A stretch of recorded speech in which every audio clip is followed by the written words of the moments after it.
જો એ વિચારમાં નેગેટિવિટી આવે તો આપણું આખું જીવન નેગેટિવ થઈ જાય. એ વિચાર પોઝિટિવ હોય તો આખું જીવન પોઝિટિવ થઈ જાય. એ વિચારમાં ચિંતા આવે તો આખું જીવન ચિંતાથી ભરાઈ જાય.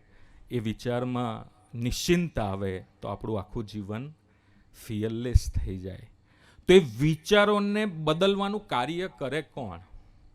શરીરને બદલવાનું કાર્ય જીમ કરે, શરીરને બદલવાનું કાર્ય યોગા કરે, શરીરને બદલવાનું કાર્ય ડાયટ કરે.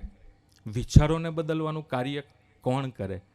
તો ભગવાન સ્વામિનારાયણે શિક્ષાપત્રીમાં લખ્યું કે સત્સંગ અને ભક્તિ એ વિચારોને હેલ્ધી બનાવવાનું, પોઝિટિવ બનાવવાનું, આત્મીય બનાવવાનું કાર્ય સત્સંગ અને ભક્તિ અને પ્રબોધ સ્વામીજી જેવા પ્રગટ ભગવાનને ધારનાર સંત એ કાર્ય કરે છે.